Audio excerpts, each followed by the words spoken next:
السلام علیکم ورحمۃ اللہ وبرکاتہ۔ ربی زدنی علما۔ سورۃ القصص آیت نمبر 71 اور 72 کی تلاوت کر رہی ہوں۔ اعوذ باللہ من الشیطان الرجیم۔ بسم اللہ الرحمن الرحیم۔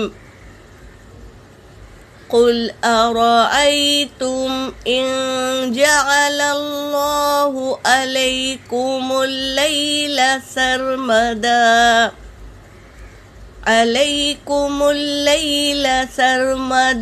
الى یوم القیامة من الہ غیر اللہ یأتیکم بدیاء افلا تسمعون۔ قل ارأيتم ان جعل اللہ علیکم النہار سرمدا الى یوم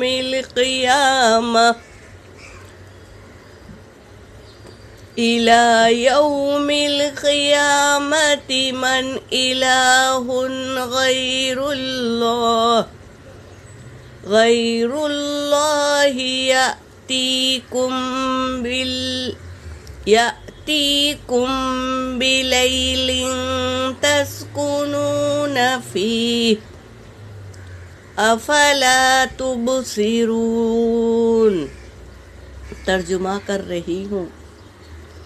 قل ارأیتم، کہہ دیجئے کیا غور کیا تم نے، ان کے جعل اللہ کہ اللہ بنا دے، علیکم اللیل تمہارے لیے رات کو، سرمدن ہمیشگی کے لیے رات رکھ دے، اللہ تبارک تعالی ہمیشہ کے لیے رات رکھ دے، الی یوم القیامت قیامت کے دن تک رات رکھ دے۔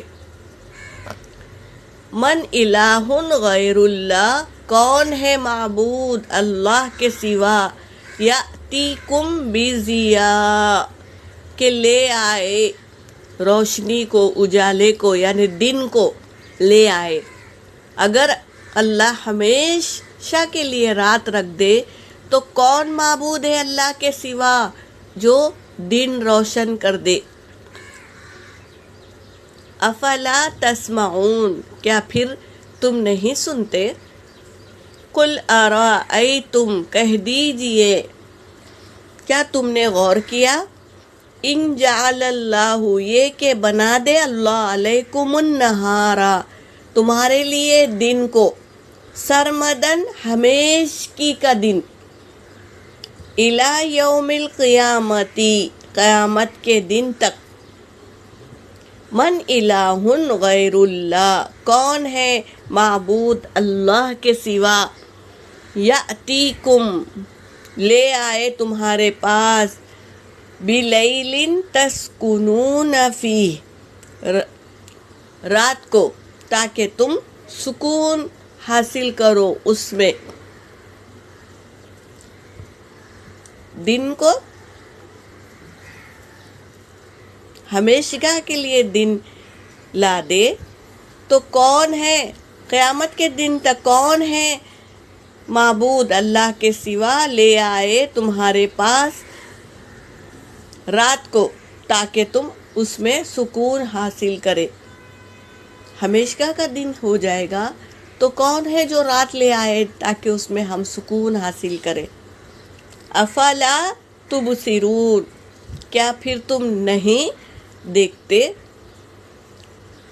تم دیکھتے نہیں ہیں کہ اللہ رات کے بعد دن لاتا ہے، روشنی لے کر آتا ہے، یہ اللہ کی نعمتوں میں سے نعمت ہے، تو اس پر غور و فکر کرنا چاہیے اور اللہ کا شکر ادا کرنا چاہیے کہ اللہ نے رات کے بعد دن کو لے آیا تاکہ ہم معاش تلاش کرے.